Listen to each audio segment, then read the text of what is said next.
I'd probably go the other way and say that continuous deliveries probably made product launches more important.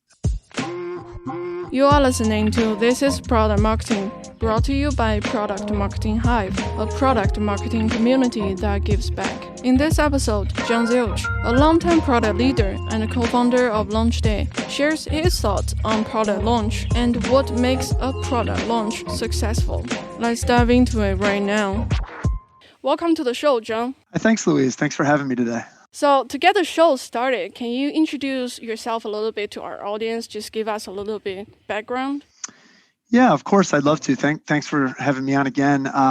So I've been in product for several years, as you mentioned, at various technology companies, leading product teams, bringing new products to market, and working very closely with product marketing, and in some cases, even fulfilling the role of product marketing in some of the stops that I've been at, and been intimately involved, as you might expect, in product launches. So when you mentioned to me that you were putting together a podcast on that topic, it was really interesting for me. And last thing is, within the last 6 months, spun up a venture named LaunchDay to help product teams get to market and bring new features, new products to market in a better way. So really excited about that as well. And that brings me here.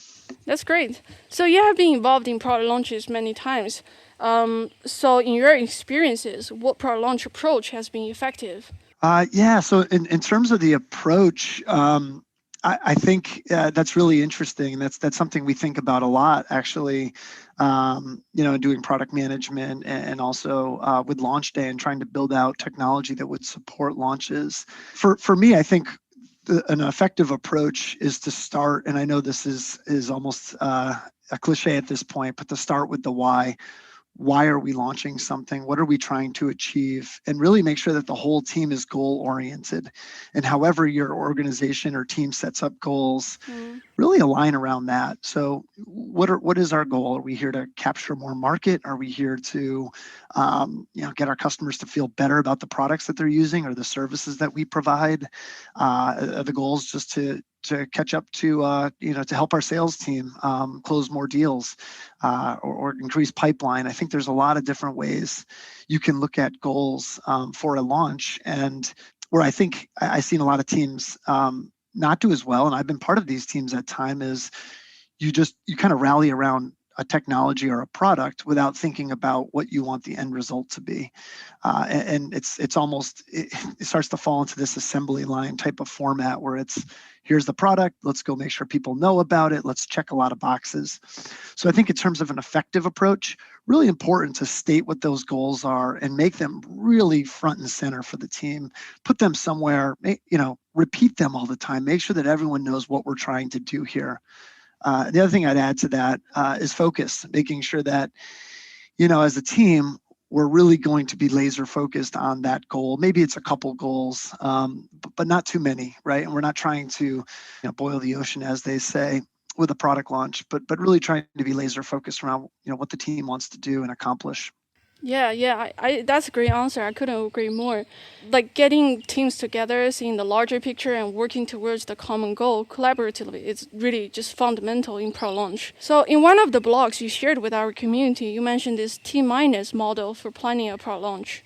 Do you want to share with our audience to talk a little bit about it?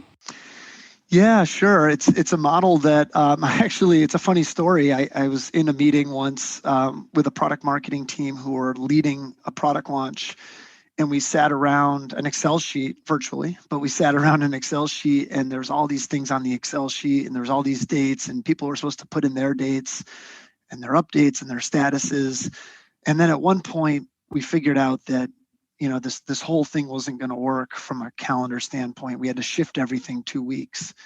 So you probably had like 15 salaries watching somebody, move Excel formulas and trying to move all these dates up 2 weeks. And then, other things weren't falling into place then. And it became this little bit of a mess. And not something impossible, but for me, and what we found, and especially with LaunchDay and talking to, dozens upon dozens of product marketers, product managers that were involved in launches, is it's really important to orient the team around one date. And we hear different feedback on this. We hear, well, wait a minute, a launch isn't just one day, right? Yeah. There's post-launch activity, there's relaunch, there's pre-launch and beta. And we totally get that, right? I totally get that it's a big process and a launch is a period of time. But if you can pick one day to orient around as being your launch date, right? The date that things are going to go live, it might be the date the product gets released and everyone wakes up to a new product. Yeah. Could be the day the press release goes out. It could be the day your sales team is trained. But really make that one day your launch day. And then the T-minus part that you mentioned is really, okay, what has to happen in order for that big event to occur? Well, we can't, if we do the press release, our sales team is going to need to be trained up because we're going to start getting calls or maybe customer success. All right, so that should probably happen a week or two before the press release, right? So that's T-minus 14 days. And just being able to stagger your entire schedule really around that one date is an effective approach that that I've seen work quite well for teams, especially when you have complex launches. Yeah, I think it's really effective because you are making the goal more prominent. Yeah, that's really important. So what do you see the roles of product managers and product marketing managers in the process of product launch? Oh, wow, that's a great question. Yeah, I'd say it's, I mean, for the launch, surely, but even leading up to the launch, I think that it's a really underrated relationship that we don't talk about enough in the business ecosystem, which is the partnership between product management and product marketing. It has to be strong. I've been lucky enough to have had really strong product marketers that I've worked with. And I'm thinking, as you asked the question, one individual named Cindy, we worked quite well together. I'd say we probably ended up meeting either formally or informally once a day, maybe an hour a day, about something, whether it was content, whether it was product updates, whether it was competitive, just trying to brainstorm out how we're going to position our products. It was a really healthy partnership between product management and product marketing. And I think going up to the launch, where I've seen teams not do as well, and frankly, I've fallen victim to this, and I learned this super late in my career. I wish I had learned it earlier, which is bring the product marketer in earlier, right?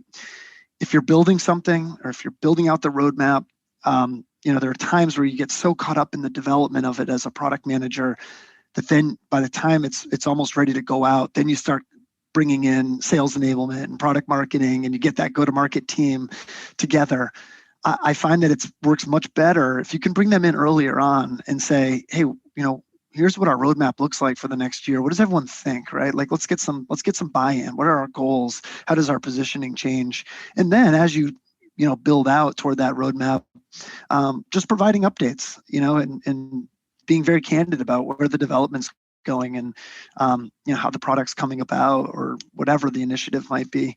That can be really, really helpful. Conversely, and the last thing I'll say on that is I think it works the other way too. I think product marketing, being able to bring product management into some of the conversations they're having, where do we win, lose deals?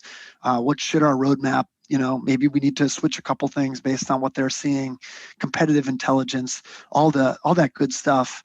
It needs to be kind of more of a constant thread up and through launch, frankly. Yeah, that's a great point. So if you are going to build this dream team or go-to-market team, who would you include and why? A dream team for go-to-market? Yeah. Oh, that's a fun one. I like that question. Gosh, I guess the characteristics I'd probably look for are doers, people who can get things done. Because I do think, as fun as a product launch can be, and as much as it is strategic and there's a lot of planning leading up to it, at some point, there's just going to be work that has to get done. We need to do sales training, and that's work, that's content. We need messaging docs. We need to build the product. We need to train all the teams. So I think doers is a really important part of go-to-market. And then I think storytellers is another. And that's something that I've really relied on talented folks around me in my career to help out with, which is, what story are we telling with this launch? And can that story actually be told by a customer, not by us? Because I think it means a lot more coming from a customer. How do we get that customer involved in our development process? How do we learn from that customer or customers, right? Maybe it's a beta program. So I think that's really important in terms of, who might be on that dream team. Yeah. Yeah, great content person, a customer success advocate, I think is also critical. Yeah. Someone who can go out and start to get the voice of customer, maybe even pull in customers for feedback. Salespeople who can do the same, recognize with a few clients and then roll it out.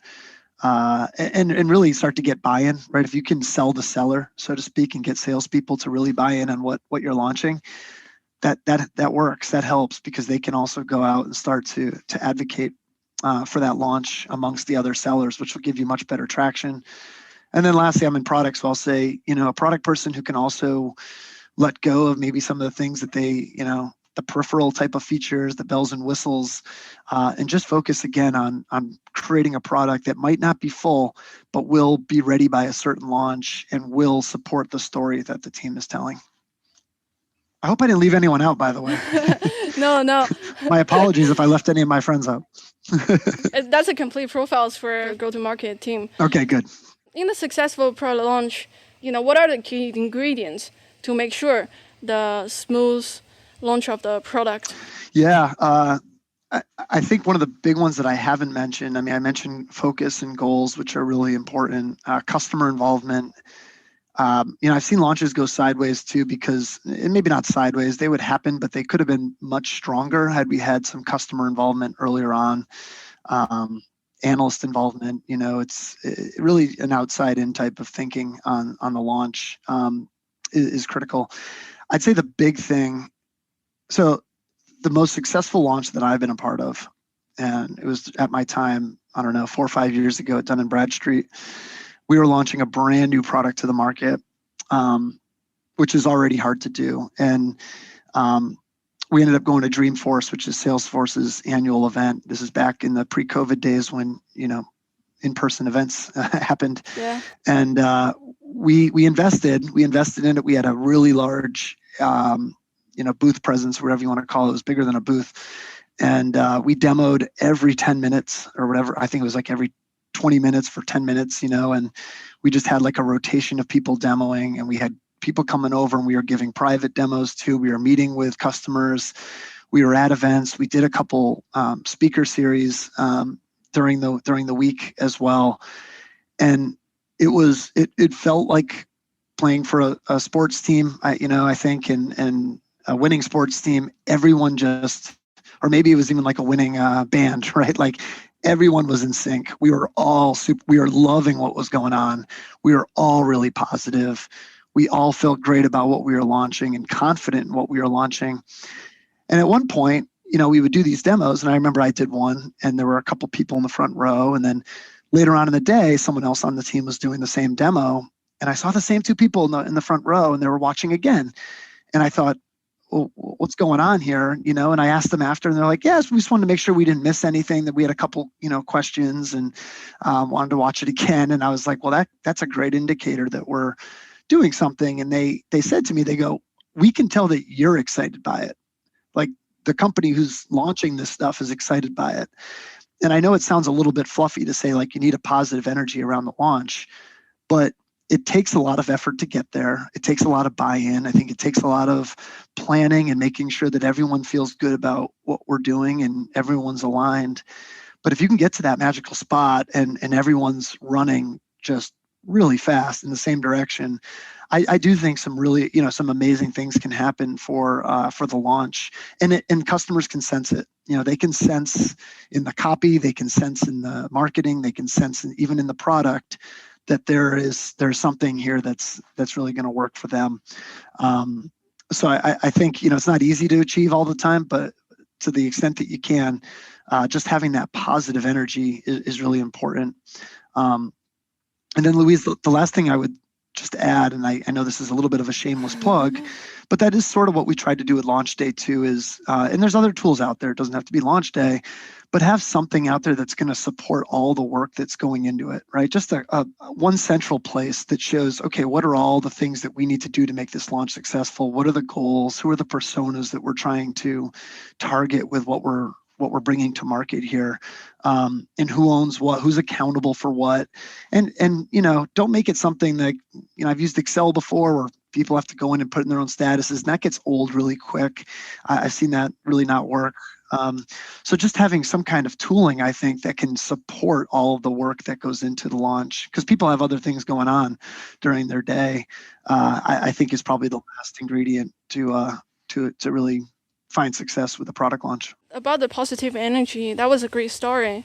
I think the positive energy across all teams and bringing out the stories, narrative consistently gives a great momentum for the whole product launch process. Your positive energy, what affects the customers, prospects. Yeah.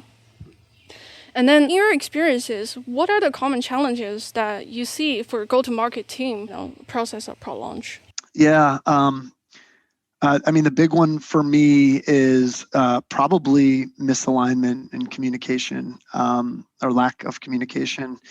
I know, again, that's everyone's probably listening to this and going, well, no kidding, right? Like, you need to be aligned. Yeah. But that's like a fundamental, like everything about product launch is about like team collaboration and then alignment, the communication, right? But how would that get around though? Yeah, I mean, I think it's tough because you've got different conversations going on with different people, right? And if you have executives saying, yeah, this launch is going to accomplish this for us, and then you've got a product manager who thinks the launch means something else, and you've got a sales team who aren't even interested at all, right? And then a CS team who don't, a customer success team who may not feel like they're prepared for it, or don't know what expectations are for them. And I think, again, customer success, I'm a big fan of that function. I think they can bring a lot of value to a launch, and really be good advocates for a launch too. But if people aren't brought into the overarching goal, and why we're doing this, and I think it has to be repeated. It has to be, where I've seen launches go well is when you just write it on the wall. Literally wrote it on the wall in one of our offices. This is what we're doing. Our launch date is, May 21st. And this is what we expect. And it really goes back to, if you believe in OKRs as a goal methodology, our objective is this, and our key results are these, right? We want to collect so many leads from this launch. And, the nice part, back to that story I told before with Dreamforce and what we did at D&B, we invested a lot in it, right? So when you invest a lot in a launch, you expect a lot in return, right? You want a good ROI. And that almost forced us to come up with goals. But I think even if you're not investing in, and most launches you're investing in something, right? Some kind of marketing effort, but trying to figure out like what would make this a positive launch from a financial perspective, right? What would be a positive launch from the product perspective? I think just stating those key results and having statistics that that give people direction as to what to build for is really, really important. And I think we all think we do it really well, but I've seen a lot of teams go, okay, we stated our goals, that's great. Then the launch happens, and then everyone kind of starts to go their own ways after the launch happens. And I think it's important to track it, make sure that those goals are being met, adjust as needed. So I think that's one of the big challenges. The other one that's probably not as large of a challenge, but I would call out, is patience and making sure that you're launching at the right time. And, is the product ready, right? Are all the teams ready? Like I was saying before, I think it typically is an investment, right? So if we're going to invest in this, let's make sure we're getting the best bang for our buck. Let's ensure that we're launching at a time when we have the best chance of winning. So let's talk a little bit about product releases and product launches. Do you see these two things different from each other? Yeah, and I'm laughing because we just had this discussion the other day, so it's a really timely question. On the product side, had to kind of champion that thought and remind folks in quite a few circumstances that the release process and the launch process don't always have to go together. A product release can happen with the product launch, right? In some cases, it could happen before, and I've seen other companies do this. I mean, you could launch something a year before it actually comes out, right? Until if we're talking about an actual like SaaS product, before people can actually use it, or before the service or whatever it might be is ready. And I think you have to be a certain type of company to get away with that, but it does happen, right? And I'm thinking of companies like Salesforce. I'd go to again, the Dreamforce event and watched some of their stuff, and they were talking about things that, probably weren't going to be ready for a year or so down the road, but they were getting people excited by it, and then they had something that they could demo in some state. And then the other thing that I think is becoming quite popular is following the Salesforce model of having 2 or 3 really big splash launches a year, which is pretty common too, right? So to be able to launch something, get it out there, get feedback on it before you actually go off and build it, can be really helpful for the product team and for the marketing team to understand how you might position something. I see. So there are companies saying that we don't do product launches anymore because we have continuous delivery. And then do you see product launch as an obsolete idea, or do you believe product launch is still relevant in the age of continuous delivery? Yeah, I'd probably go the other way and say that continuous delivery has probably made product launches more important. And maybe they've changed it. It really depends on the strategy that each company might have, right? So if it's, hey, every time we release something every 2 weeks, we're going to also do something bigger on the marketing side. I don't think, I think that could be a little bit dangerous, because then you're kind of spreading yourself thin, right? You're doing things, but every 26 times a year, right? If you're releasing every 2 weeks, and then that investment gets spread out 26 times versus we'll release things throughout the year. We'll let folks know what we released. We'll fix bugs, of course. We'll do release notes, but in terms of actually making a big splash and telling our story and putting some marketing dollars behind it, we can do that in larger chunks. I think that's the model that I've seen at the last few places that I've been at, and it seems to have worked. It's definitely tricky though, because you do have to manage both cadences, that that trickle of product release throughout the year, plus the marketing events that happen, call it quarterly. So we're getting to the end of our time here. Do you have any final thoughts on how to make a successful product launch? Yeah, I think in terms of a successful product launch, so the one thing that I haven't mentioned is try to have fun with it, right? And that's another important part about picking out one launch day, right? It's the day that you can decide to kind of have the virtual happy hour, or I guess even now maybe in-person happy hour, and celebrate as a team, right? I think a launch has to be, again, a positive event, not a checklist of things to do, not an assembly line type of format, not someone's responsibility so much as this is an opportunity for us. This is an opportunity for us to, the way I tend to look at my own career, frankly, is what am I going to think about 5 years from now, right? At the place I'm at currently. And if it's about creating an FAQ and then turning that into someone and getting it approved and then saying that I'm done my part, I'm not going to remember doing that in 5 years. If it's about, getting together as a team and coming up with a really good story that we're telling and how we're going to, increase our market share by doing these things, and then all coming together and doing it well and doing it on time and seeing the results that we had expected, and overcoming challenges together. And then, by the end of it, going out for a nice dinner and celebrating, that to me is something I'm definitely going to remember 5 years from now. So I think it's important to surround yourself with that dream team, and when you can, and try to inject positivity and fun into the process to the extent that you can, right? There's obviously going to be work to do, but as much as it can become a team event and a celebratory event, right? And to say, hey, we're going to do this together, and in 5 years, we're all going to be able to add it to our resume, right? Or even next year. But in 5 years, we're all going to look back on this and think, gosh, that was one of the highlights of my career, was when we went to market with that thing. And it wasn't because everyone did checklist items. It was because everyone came together, supported each other, worked together, was accountable, and focused. And again, I think had a lot of fun and learned throughout the process. So that would be the big thing for me, and I would think a good way to go out. on this topic. Thank you. This is really, really insightful. And then I think a lot of people find this conversation helpful for their pro launch. I hope so. Thanks for having me, Luis. Thank you for tuning into This is Product Marketing, brought to you by Product Marketing Hive, a product marketing community that gives back. Check out our website, productmarketinghive.com, to join our community, meet fellow product marketers, and access free resources, including training, playbooks, templates, and events. If you enjoyed our podcast, please subscribe and give a 5-star rating on the platform of your choice. See you next time.